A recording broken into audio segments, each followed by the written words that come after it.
وأن هذا صراطي مستقيما فاتبعوه ولا تتبعوا السبل. السلام علیکم ورحمۃ اللہ وبرکاتہ۔ ان الحمد للہ نحمده ونستعینه ونستغفره ونعوذ باللہ من شرور انفسنا ومن سیئات اعمالنا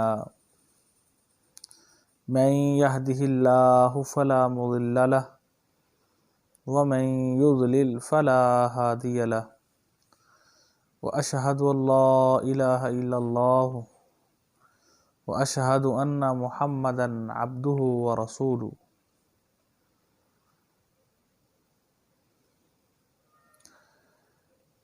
ناظرین، آج کے اس پرفتن دور میں نفسا نفسی کا عالم ہے،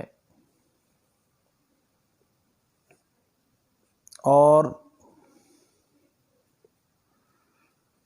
غربت جو ہے وہ ہمہ قسم پھیلی ہوئی ہے۔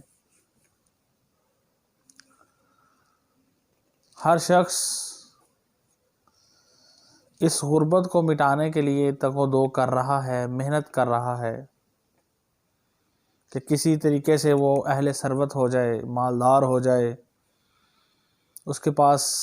مال و دولت آ جائے، مال و زر آ جائے، زمین جائیداد آ جائے۔ ہر شخص اس کی دوڑ میں لگا ہوا ہے۔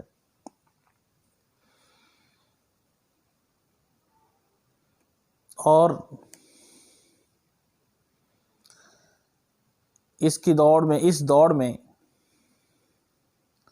وہ اپنے شب و روز گزار رہا ہے، اور اسے اس دوڑ میں اپنے اصل مقصد کی طرف، جس طرف اس نے جانا تھا، اس دوڑ میں پیچھے رہ جاتا ہے۔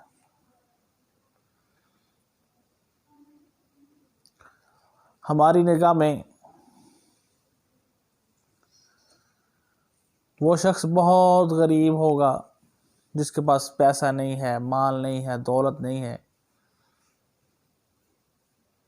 لیکن اس کے برعکس نبی اکرم صلی اللہ علیہ وآلہ وسلم نے بھی غریب کی تعریف بتائی کہ غریب کون ہے۔ ایک مرتبہ نبی اکرم صلی اللہ علیہ وآلہ وسلم نے صحابہ کرام سے سوال کیا کہ اے میرے صحابہ، اتدرون ما المفلس، تم جانتے ہو، تمہیں اس بات کا علم ہے کہ غریب شخص کون ہے، مفلس کون ہے، افلاس والا کون ہے؟ تو صحابہ کرام نے نبی اکرم صلی اللہ علیہ وآلہ وسلم کا جو سوال تھا اس کا جواب دیا دنیاوی لحاظ سے کہ اللہ کے رسول، من لا درہم لہ ولا دینار لہ، جس شخص کے پاس درہم و دینار نہ ہو، سونا چاندی نہ ہو، مال و دولت نہ ہو، اہل ثروت نہ ہو، فقد عنہ ثروتہ ومالہ، جس کے پاس نہ مال ہو، نہ دولت ہو، نہ جائیداد ہو، وہ غریب ہے۔ تو نبی اکرم صلی اللہ علیہ وآلہ وسلم نے فرمایا، نہیں میرے صحابہ، وہ شخص غریب نہیں ہے جس کے پاس پیسہ نہ ہو، دولت نہ ہو، جائیداد نہ ہو، وہ غریب نہیں ہے۔ بلکہ غریب کون ہے؟ المفلس من امتی یأتی یوم القیامت بصلاۃ وصیام فرمایا میری امت کا مفلس، غریب، ناتواں وہ شخص ہے کہ جو قیامت والا دن آئے گا اللہ تعالیٰ کے دربار میں بصلاۃ وصیام، اس کے پاس نمازیں ہوں گی کالجبال، پہاڑوں کی طرح، نیکیوں کے پہاڑ ہیں، روزوں کے پہاڑ ہیں، اور وہ کیا ہے؟ اپنی نیکیوں کے بدلے میں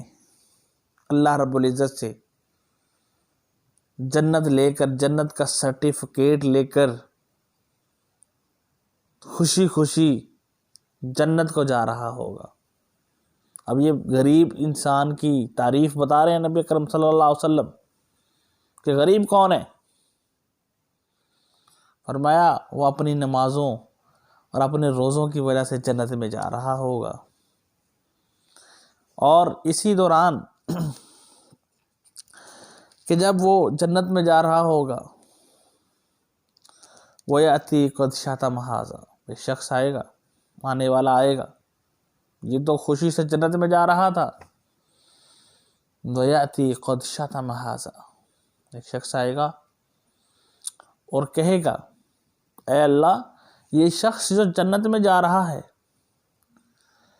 اس کو روکا جائے، وَيَأْتِي قَدْ شَتَمَ هَٰذَا، اس شخص نے جو جنت میں جا رہا ہے، اس شخص نے مجھے دنیا میں رہتے ہوئے زندگی میں گالی دی تھی، اللہ تعالیٰ واپس بلا لیں گے۔ اور ابھی اس کا فیصلہ نہیں ہوگا، اسی دوران ایک اور آئے گا، وَقَذَفَ هَٰذَا، اے اللہ یہ شخص جو ہے اس نے میرے پر بہتان لگایا تھا، قَذَفَ هَٰذَا، میرے پر بہتان لگایا تھا اس نے۔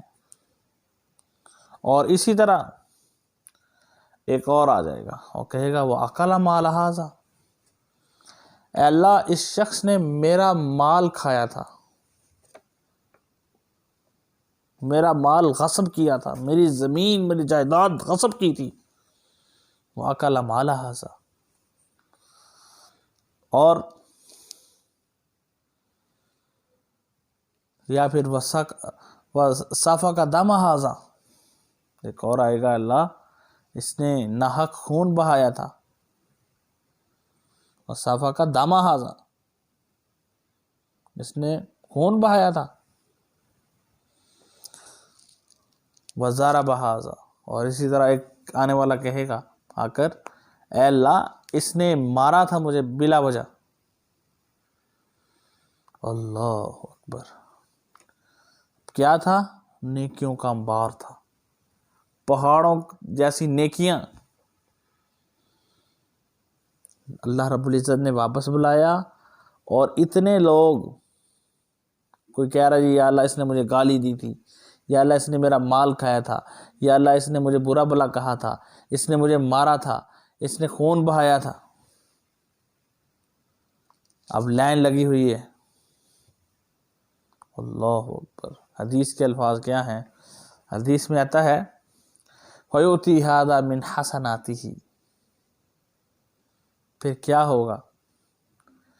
اس شخص کی نیکیاں باری باری سب میں تقسیم کی جائیں گی، سب میں، سب کے اندر تقسیم ہوگی۔ فَيُؤْتَى هَٰذَا مِنْ حَسَنَاتِهِ وَهَٰذَا مِنْ حَسَنَاتِهِ،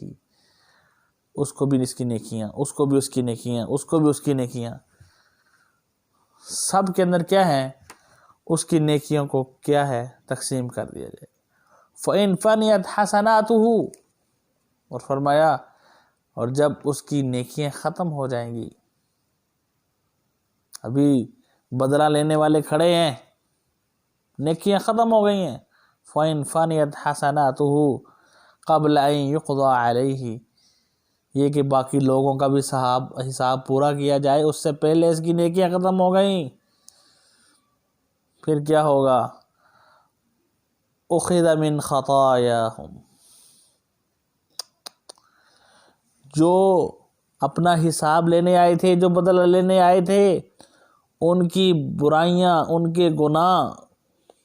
لغزشیں ان کی کیا ہے، اٹھا کر اس شخص کے اوپر ڈال دی جائیں گی، کیونکہ بھی اس نے بدلہ دینا ہے، حساب دینا ہے ان کا. کسی کو مارا، کسی کا مال کھایا، کسی کو گالی دی. اب کیا ہے، ان کی لینے والوں کی برائیاں، گناہ اس پر ڈال دیے جاتے ہیں ان کاموں کی وجہ سے. اور پھر کیا ہے، ثم طرح فی النار، پھر کیا ہوگا،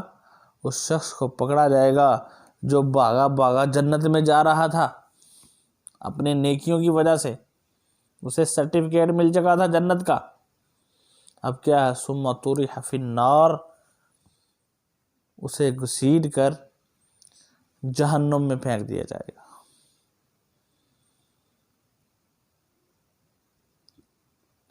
تو فرمایا یہ وہ شخص میری امت کا غریب شخص ہے جس نے ساری زندگی نیکیاں تو کی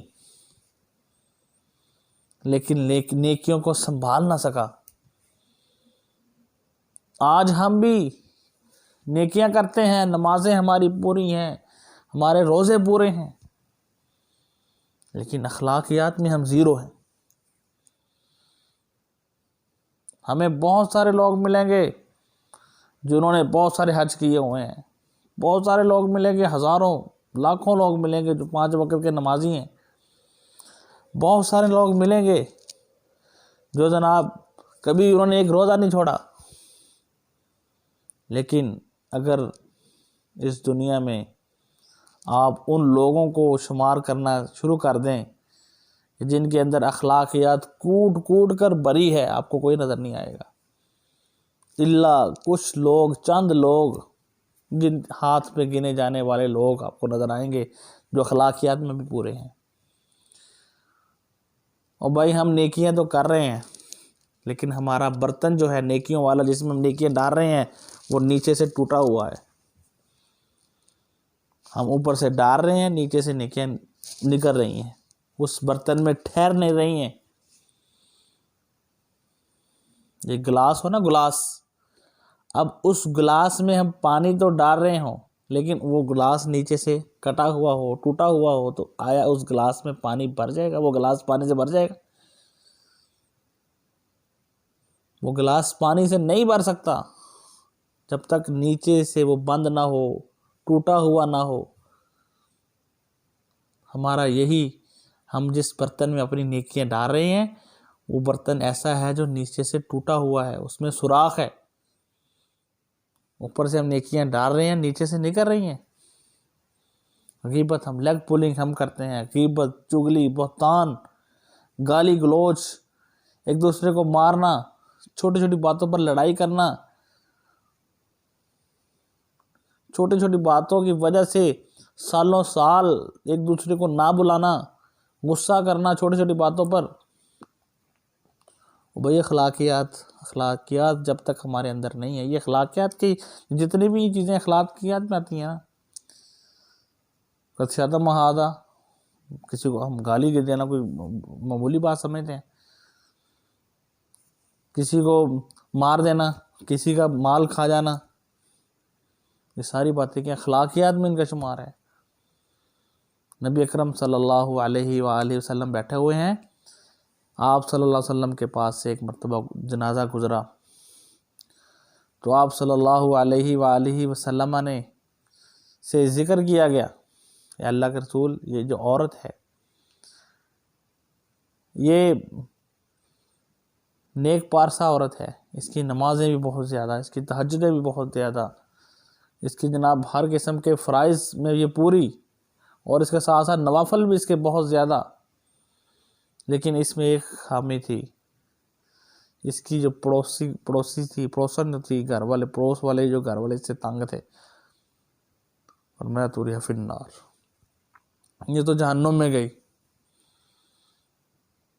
اس کی نیکیاں، اس کے نوافل، اس کی تہجدیں، اس کے نفلی روزے، اس کے صدقات خیرات اس کو کام نہیں دیں گے. طرح فی النار، یہ تو جہنم میں گئی.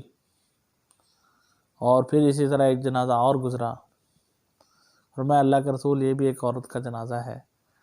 نیکیاں پوری سوری ہیں، فرائض ہیں، کوئی ایکسٹرا نوافل زیادہ نہیں ہے، بس پوری سوری عبادتیں ہیں، فرائض ہیں بس، لیکن اس کے ہمسائے سے بڑے خوش ہیں، فرمایا یہ تو جنت میں گئی۔ اس لیے میرے بھائی اخلاقیات پر اپنی تربیت کریں، اخلاقیات پر ایک دوسرے کو برداشت کریں، گالی گلوچ سے پرہیز کریں، صبر کریں، اور جو اچھا ہے اس کے ساتھ تو سبھی اچھے ہیں، میں اچھا ہوں تو سب میرے ساتھ اچھے ہیں، یہ تو دنیا کا قانون ہے، اچھے کے ساتھ اچھا تو سب ہر کوئی ہوتا ہے، لیکن جرأت، مردانگی اور اخلاقیات یہ کہتی ہے کہ جو تمہارے ساتھ برا ہے اس کے ساتھ اچھا کر کے دکھاؤ۔ ظالم کے لفظ آتے ہیں کہ رشتہ داروں میں جو ظالم ہے نا، ظالم، اس کے ساتھ اچھا سلوک کر کے دکھاؤ، ذی رحم ظالم، اس کے ساتھ صلہ رحمی کر کے دکھاؤ، یہ اخلاقیات ہے۔ اس لیے اللہ تعالیٰ سے دعا ہے اللہ تعالیٰ ہمیں اس دن سے بچائے جس دن یہ حساب ہونا ہے اور نیکیاں اخلاقیات کو پرکھا جائے گا۔ اللہ تعالیٰ کے جو حقوق ہیں اللہ تعالیٰ نے وہ تو معاف کر سکتا ہے، اللہ تعالیٰ کہیں گے ٹھیک ہے کمی بیشی، لیکن جو بندوں کے حقوق ہیں وہ اللہ تعالیٰ نے بندوں کو دلا کر پھر معافی دینی ہے، یہ بات یاد رکھیں۔ اللہ کے حقوق ہیں، اس میں اگر کمی بیشی ہوئی اللہ تعالیٰ تو معاف کر سکتا ہے، اللہ تعالیٰ معاف کر دیں گے، لیکن اگر کسی بندے کے حق میں کمی کی ہوئی ہم نے، اس کی معافی اللہ رب العزت کی عدالت میں نہیں ہے، اس کی معافی اس وقت تک نہیں ہے جب تک جس کے ساتھ زیادتی ہوئی ہے وہ معاف نہ کرے۔ وہ دن تو ایسا دن ہے، الیوم تجزا کل نفس ما کسبت لا ظلم اليوم ان اللہ سریع الحساب، کسی پر ظلم نہیں ہونا اس دن، پوری جزا الیوم تجزا کل نفس، ہر ایک کو اس کی جزا پوری ملے گی۔ اگر کسی کے ساتھ دنیا میں رہتے ہوئے زیادتی ہوئی ہے، کسی کا مال کسی نے کھا لیا ہے، وہ اللہ تعالیٰ کہتے ہیں تجزا کل نفس، ہر نفس کو، ہر جان کو، ہر ایک کو پورا میں اس دن قیامت والے دن دوں گا۔ ایون کہ حتیٰ کہ حدیث میں آتا ہے کہ اگر ایک بکری سینگ والی ہے، اس نے بغیر سینگ والی بکری کو اگر جو ہے اپنی ٹکر لگائی تھی دنیا میں رہتے ہوئے، چوٹ لگائی تھی، اس سے بھی حساب دلوائے گا اللہ تعالیٰ، یہاں تک ترازو قائم ہوگا۔ اس لیے حقوق العباد میں اپنے آپ کی تربیت کریں اپنی، یہ بہت ہی ضروری امر ہے، اس میں اپنی تربیت کریں، یہ سیکھیں، معاملات کو صبر کرنا سیکھیں، ایک دوسرے کو برداشت کرنا سیکھیں، دوسروں کے مال پر نگاہ نہ رکھیں، بلکہ جو اللہ تعالیٰ نے دیا ہے اس کو صبر اور شکر کے ساتھ استعمال کریں۔ اللہ تعالیٰ سے دعا ہے اللہ تعالیٰ ہمیں اس دن کی سختیوں سے، یوم یفر المرء من اخیہ و امہ و ابیہ و صاحبتہ، وہ دن بڑا سخت ہے، والدین اپنی اولاد کو چھوڑ دیں گے، بہن بھائی ایک دوسرے سے جدا ہو جائیں گے، کوئی کسی کو نہیں پہچانے گا، یوم الحسرہ، حسرت کا دن ہے، ہر شخص ایک نیکی کو ترس رہا ہوگا، اس دن کوئی کسی کو معاف نہیں کرے گا، یہ بات ذہن میں رکھ لیں، خواہ جتنا مرضی کسی کا وہ قریبی ہے، وہ کسی کو ایک نیکی بھی نہیں بخشے گا۔ اس لیے دنیا میں رہتے ہوئے اپنے معاملات کو درست کریں، اگر کوئی اخلاقیات میں کسی کا لین دین ہے، کسی کے ساتھ معاملہ ہے، اس کو کلیئر کریں، دنیا میں رہتے ہوئے موت کا کوئی پتہ نہیں ہے کس وقت آ جائے۔ اللہ تعالیٰ سے دعا ہے اللہ تعالیٰ ہمیں دین کو سیکھنے اور اس پر عمل کرنے کی توفیق عطا فرمائے۔ وآخر دعوانا الحمد للہ رب العالمین۔